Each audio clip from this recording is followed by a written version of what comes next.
Ada sebuah peristiwa menarik dalam minggu ini, yaitu dimatikannya pipa gas Nord Stream 1. Dalam setahun memang, biasanya pipa gas Nord Stream 1 ini diperbaiki. Pipa gas sepanjang 1222 km di bawah Laut Baltik ini memanjang dari wilayah Vyborg dari barat Laut Rusia ke Greifswald di Jerman. Adalah pipa gas bawah laut terpanjang dan terbesar, kapasitasnya 55 bilion kubik meter per tahunnya. Biasanya diperbaiki memakan waktu 2 minggu. Paling lama. Pipa yang berusia 12 tahun tersebut memerlukan maintenance perawatan, dan perawatannya menggunakan beberapa mesin yang didatangkan dari Kanada, seperti mesin turbin.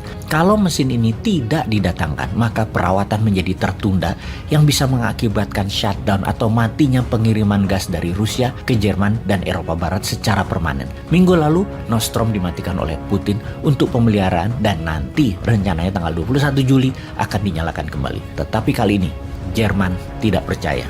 Jerman menuduh Rusia akan mematikan aliran gas ini ke Jerman secara jangka panjang, bahkan bisa selama perang di Ukraina, di mana gas Rusia yang menghidupkan pendingin ruangan di masa musim panas yang sangat ekstrim kali ini untuk pendingin kebutuhan listrik, kantor niaga, rumah tangga, serta manufaktur menjadi terancam kalau Rusia mematikannya secara permanen. Untuk hal itu, Kanada harus melanggar embargo untuk menolong Eropa. Kanada harus tetap mengirimkan turbinnya. Kalau tidak, maka aliran gas akan benar-benar ditutup oleh Rusia. Ini hal yang penting dan harus diputuskan segera. Rusia melakukan tekanan diplomasi. Beranikah Kanada melanggar embargo atau tetap menjalankan sanksi ekonomi, tidak mengirimkan turbin tersebut ke Rusia?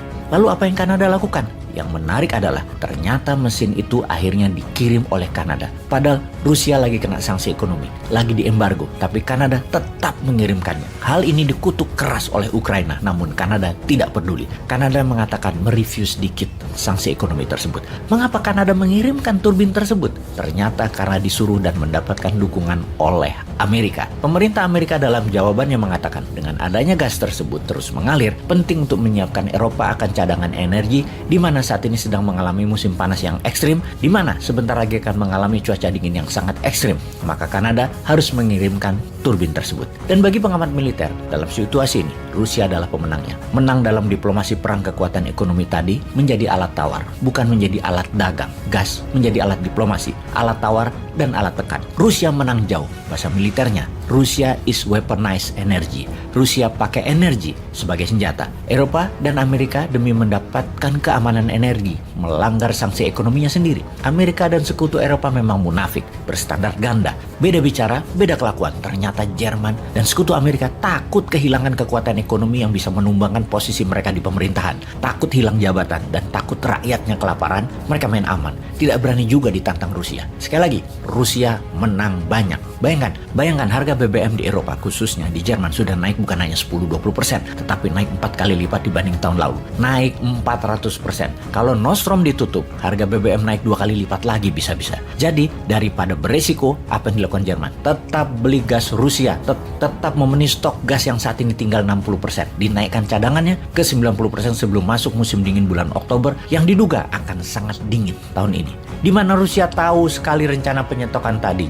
Jadi ditahan dengan Nord Stream gas, dimatikan dengan alasan perbaikan dan bisa diperpanjang agar cadangan gas Jerman turun terus. Baru melakukan tawar-menawar lagi. Putin pinter dagang dan pinter memonetize kekuatannya sehingga bulan lalu dia mendapatkan ekstra 6,9 bilion dolar dan bulan ini diperkirakan dapat ekstra lagi 8 bilion dolar lebih dari deal gas. Adakah cara bagi Eropa untuk tidak terjebak dengan gas Rusia? Untuk sementara waktu, tidak bisa. Eropa tidak punya pilihan lain. Mempivot energinya tidak cepat. Musim dingin di depan mata. Saat ini Eropa tegang. Menanti D-Day tanggal 21 Juli. Tanggal Putin akan memainkan kartu trufnya. Apa yang Indonesia bisa ambil pelajaran dalam hal ini? Kalau mau menjadi negara superpower dan global player, tirulah Rusia. Misalnya, Indonesia menggunakan kekuatan thorium, mineral tanah jarang yang Indonesia miliki terbesar di dunia. 1 ton thorium bisa membangun 350.000 megawatt listrik alias 4 kali lipat terpasang listrik saat ini. Kalau kita menghasilkan thorium untuk ASEAN, tiap hari kita kirim gram-graman untuk kebutuhan bulanan, bahkan paling lama 1 tahun listrik negara ASEAN, bahkan beberapa negara besar dunia lainnya. Indonesia memiliki power menjadi pembeda. Maka kalau mereka melakukan hal yang macam-macam, maka thorium itu kita tahan. Thorium bukan alat komoditi, tapi alat tawar, alat tekan, dan alat diplomasi. Maka Indonesia akan dihormati. Bayangkan, listrik dengan bahan bakar gas, dengan bahan bakar batu bara menjadi mahal karena listrik bertenaga thorium harganya setengah dari harga batu bara. Selain murah, hanya Indonesia raja thoriumnya dunia. Bagai gas Eropa, Rusia raja 40%-nya. Sungguh, ngimpi deh punya pemimpin yang bisa menjadikan Indonesia seperti Rusia. Siapa ya orangnya? Tapi pastinya bukan opung ya.